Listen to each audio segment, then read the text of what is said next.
What kind of technologies could make the most difference then? Well, it's been long predicted that the 21st century would be the century of biology. The internet, of course, will continue to affect our lives. And when we develop more brain-to-computer interfaces, we have the possibility that we will add new layers to our brains. Now, this may be terrifying or it may be enthralling, depending upon how we introduce it, but it's not anything new.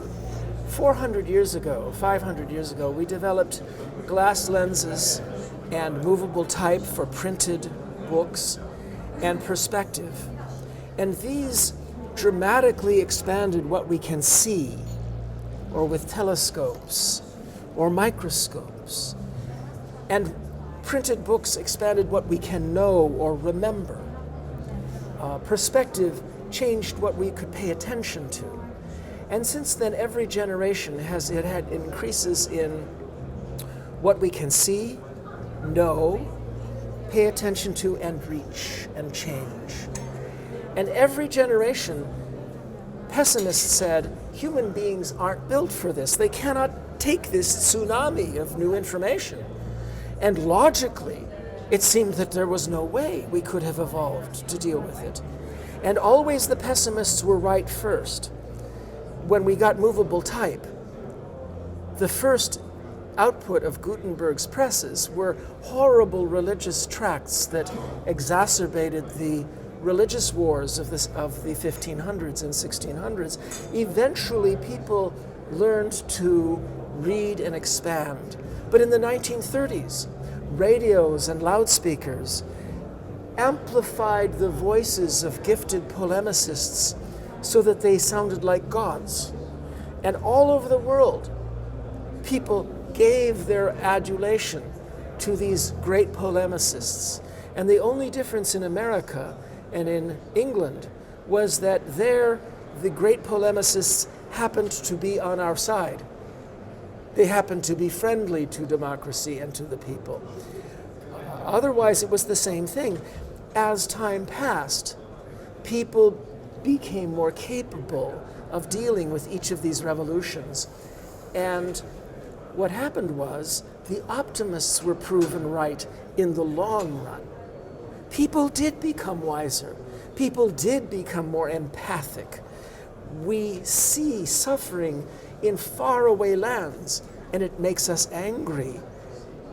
And it has resulted in the fact that poverty and violence have declined every decade since 1945 because we have guilt, because we can see, because we can know. So what's going to be the next step? 50,000 years ago, 100,000 years ago, we developed these prefrontal lobes above our eyes. These are the lamps on the brow that the Bible refers to. These are the organs that let us imagine ourselves being someone else, or imagine ourselves in a story, or imagine ourselves doing something in the future, what Einstein called the Gedanken experiment, or the thought experiment. These were added, and teenagers, they don't kick in until they're 20 or 22 or 25 years old. So we're still getting used to them. And many people never develop this ability to do empathy or to project themselves.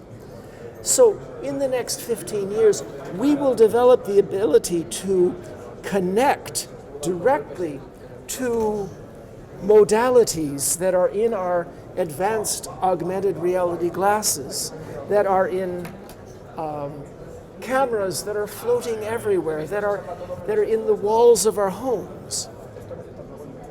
This could become Orwellian.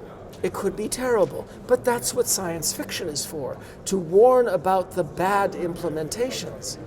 What science fiction almost never does is portray the possible good implementations. We need to be aware of both.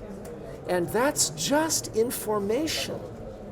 I haven't gotten started on biotech, on repair mechanisms that may expand human lifespan or directly expand human intelligence. These are things we're going to have to deal with. What happens if, as I portray in some of my science fiction stories, we meddle in the intelligence of dolphins and chimpanzees with the aim not to make them slaves, but to make them fellow citizens in our civilization, increasing the diversity of our vastly diverse culture, getting the wisdom from chimpanzee culture, from dolphin culture. They will need some help because they're not ready.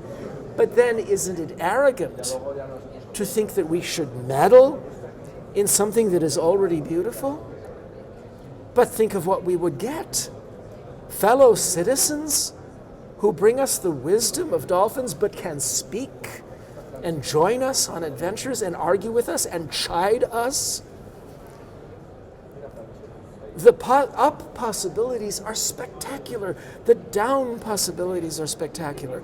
And the only way we'll know about the bad is if we have the courage to use the prefrontal lobes to explore the possibilities. And the one form of literature that does this is science fiction.